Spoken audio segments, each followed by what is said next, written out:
Hello everybody, Manithral here, and welcome to the weekly update video for OSRS. Now this week we have the Desert Treasure 2 tweaks and drop rates.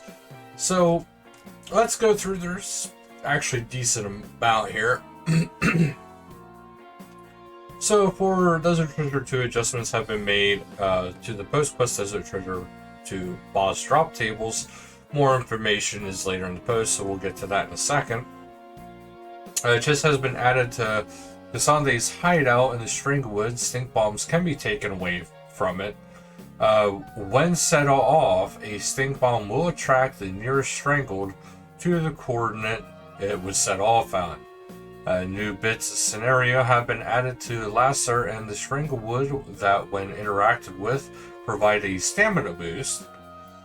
Provided pathing to the salt deposits with Duke Sukelis' room. So you should be able to now click from the upper floor to a deposit with ease. Vents within the Duke's room will now correctly despawn when entering encounter ends. Resolved an issue that could prevent the Duke's encounter from starting. Female Sanguine Torva has the correct assets. Both body type version, the Sanguine Torva, now have the correct inventory models and chat heads. Torva has been replaced with the reworked version that was shared in the Poll 80 news post. Players are no longer able to feed Abyssal Leeches items with a destroy option.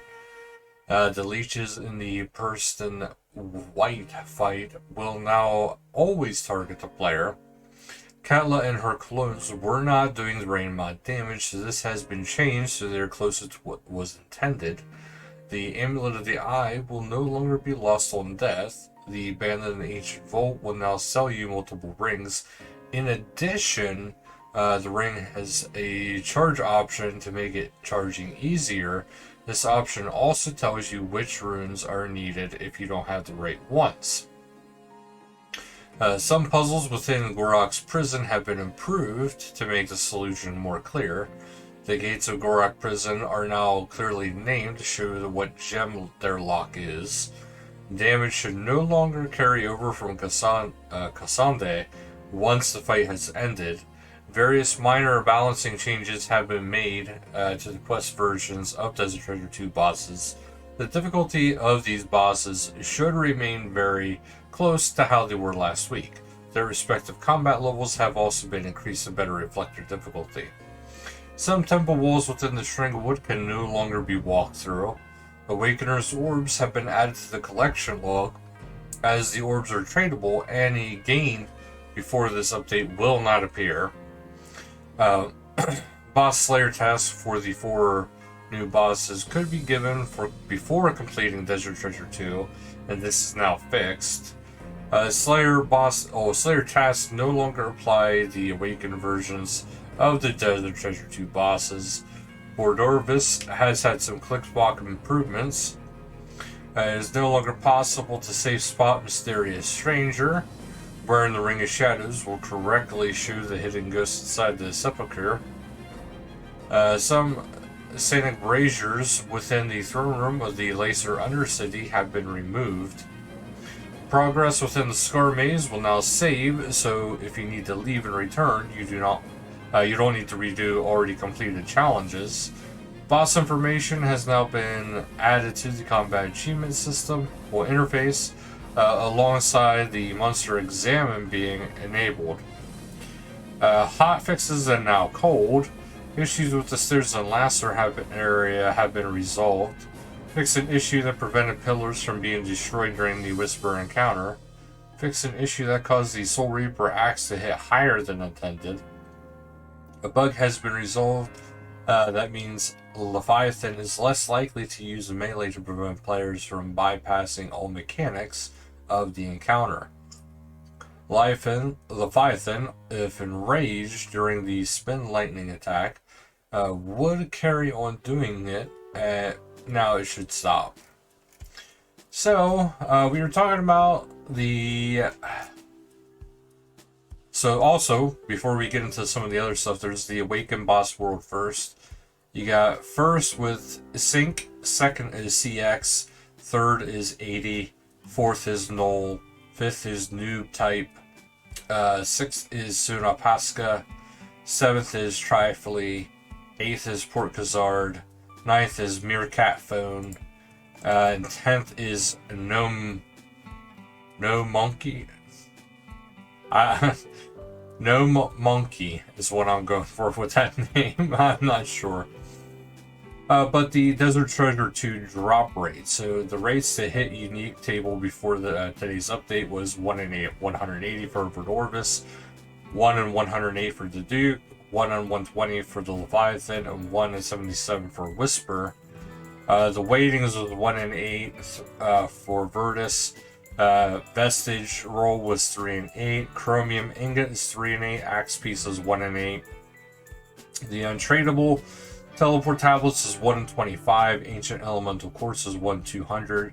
Awakened orb rates is 1 in for Verdorvis, 1 in 80. Duke 1 in 48. Leviathan 1 in 53. Whisper 1 in 34. So equal chance to roll any of the easy, medium, elite, hard clues. I don't know why I mixed those two. The rate is 1 in 40 for specific mentioned clues above. Pet rates for Verdorvis was 1 in 3000, Duke 1 in 2500, Leviathan 1 in 2500, and Whisper 1 in 2k. Drop table order was roll for tradable unique. If not, roll for Awakener's Orb. If not, roll for untradeable uniques. If not, roll for 1 in 5th for supply drop. If not, roll for resource drop. Additional rolls for clues and pets. So that was the order. So the only thing that has really changed is for the drop rates is now Verdorvis is 1 in 136, Duke is 1 in 90, Leviathan is 1 in 96, and Whisper is 1 in 64. So there has been some other changes as well. So as raiding dungeons can now contain bangs, players protected by the Dead Man Mode PvP protection are no longer permitted to enter them. You can speak to the Doomsayer to cancel your protection early. Various spelling mistakes during Desert Treasure 2 dialogue have been resolved. Thankfully, most of the spacebar spamming didn't notice, but they fixed it anyway. Improved pathing to the salt deposits within the Duke Seculus's room. I can't say that name for some reason. You should now be able to click from the upper floor to deposit with ease. Vents in the Duke's room will now correctly despawn when the encounter ends. This is actually a lot of what was up there before, with a little bit of added in. Let's see if I can kind of just skim through to see if there's actually anything else that was added that was not listed up above. The Amulet of the Eye will no longer be lost on death. I think that's a good one that they should have mentioned up top. But it looks like everything else actually fits in line. Otherwise, PvP Rota has moved to period A since 539 US PvP, 318 UK Bounty Hunter, 548 Germany High Risk PvP, 577 US Free to Play PvP, and 559 UK LMS Competitive. World 390 AUS for LMS Competitive has activated with this Rota, and 569 AUS for Bounty Hunter has been activated with this Rota. So, a lot of changes. Anyway, thank you guys so much for watching. Until next time, later guys.